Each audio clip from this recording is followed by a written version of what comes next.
So, this is Xbox One's limited edition Cyberpunk 2077 controller. Well, we've seen worse.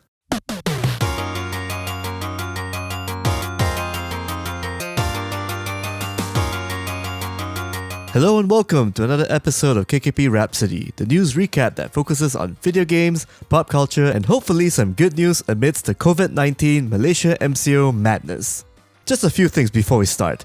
We have a feature on video game music you should check out. Since the MCO has been extended for a few more weeks, I'm sure you guys and girls want more game music suggestions to go with your daily home-only routine. Also, congrats to Malaysia's Lemon Sky Studios for working on the in-game visuals for both Final Fantasy VII Remake and Resident Evil Resistance. Malaysia Boleh! If you want more awesome news recap videos like these, just subscribe to our YouTube channel and click on that notification icon for updates. As usual, we publish new features every Wednesday and Friday. Let's start. BMW is trailblazing their way into the eSports scene, as the German automobile company have announced that they have signed global partnerships with 5 of the world's top eSports organizations. These include Cloud9, Fnatic, FunPlus Phoenix, G2 Esports, and T1. The main provisions of the partnership go beyond mere sponsorship deals. Firstly, BMW will share the knowledge and expertise of its engineers and designers to enable the development of hardware and software products that are perfectly tailored to gamers' needs. BMW will also provide official team vehicles.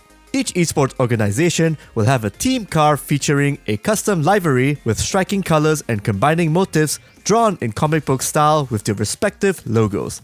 Guess all that cash lying around in BMW's coffers can be put to good use after all.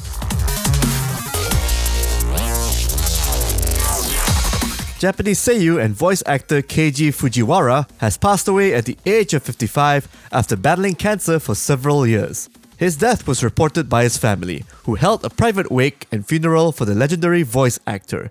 The late Fujiwara is best known for voicing Hiroshi Nohara in Crayon Shin-chan, Holland in Eureka 7, Mace Hughes in Fullmetal Alchemist Brotherhood, Leorio in the 2011 Hunter x Hunter anime, Axel in Kingdom Hearts, Arden in Final Fantasy 15, and AC/DC in JoJo's Bizarre Adventure.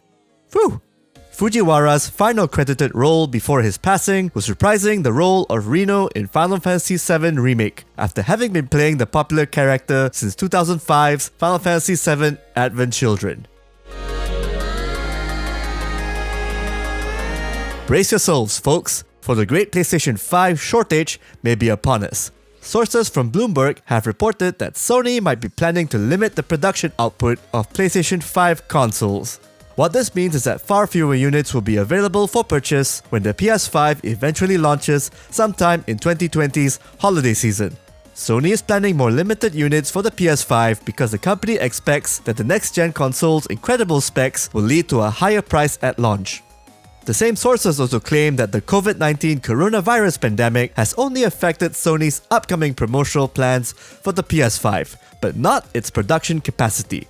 On the bright side, the Uncharted Nathan Drake Collection and Journey are free on PlayStation 4 right now, thanks to PlayStation's Play at Home initiative. The Resident Evil 3 remake launched earlier this month on 3rd April 2020, and while it wasn't as good as its predecessor, it's still a decent game in its own right. Capcom has revealed that the sales for RE3 Remake have managed to exceed a whopping 2 million copies only 5 days after launch. What makes the milestone even more impressive is that digital versions of the game account for almost 50% of total sales, which Capcom attributes to its quote-unquote digital sales strategy. This strategy included the pre-launch release of the Raccoon City demo for RE3 Remake and an open beta test for Resident Evil Resistance, which was actually delayed.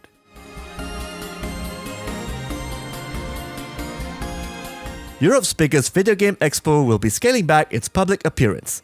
According to German news agency dpa, Germany has extended a ban on large public gatherings until 31st August due to the COVID-19 coronavirus outbreak.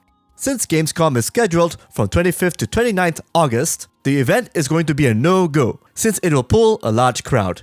For frame of reference's sake, 2018's event was attended by 370,000 people. However, Gamescom has not pulled the plug yet.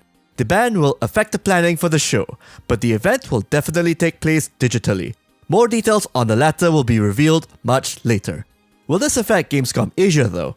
Definitely not, since that event is happening on the 15th to 18th October.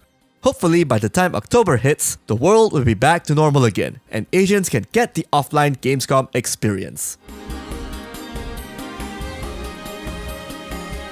Thanks again for tuning into the show. Remember, wash your hands, go out only when you need to, but above all else, stay the fuck home. See you next week. I'm Mr. Toffee, and that's the way the world pixelates.